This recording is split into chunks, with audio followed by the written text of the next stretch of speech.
In today's video, I will walk you through how to add Google Authenticator on Gate account. Keeping your crypto account secure is more important than ever, and one of the best ways to protect your funds is by enabling Google Authenticator. You'll need both your password and a temporary verification code to log in, making it much harder for unauthorized users to access your account. First, download the Google Authenticator app from the App Store if you're using an iPhone or from the Google Play Store if you're using an Android device. If you already have the app installed, you're ready to move on to the next step. Next, visit the Gate.com website and sign into your account using your login credentials.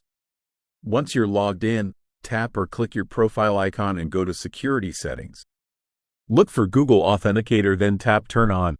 Gate will display a QR code along with a backup key. Before continuing, write down or securely save the backup key. This key is extremely important because it allows you to restore your authenticator if you lose or replace your phone. Never share this key with anyone.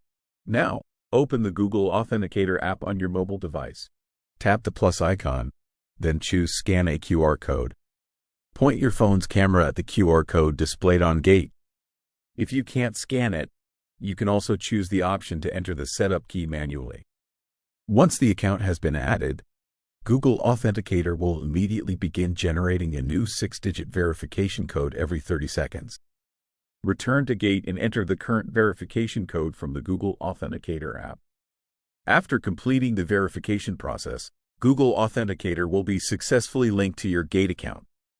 From now on, whenever you log in or perform certain sensitive actions, you'll be asked to enter the current verification code from Google Authenticator, adding an extra layer of protection to your account. And that's how you add Google Authenticator to your Gate account.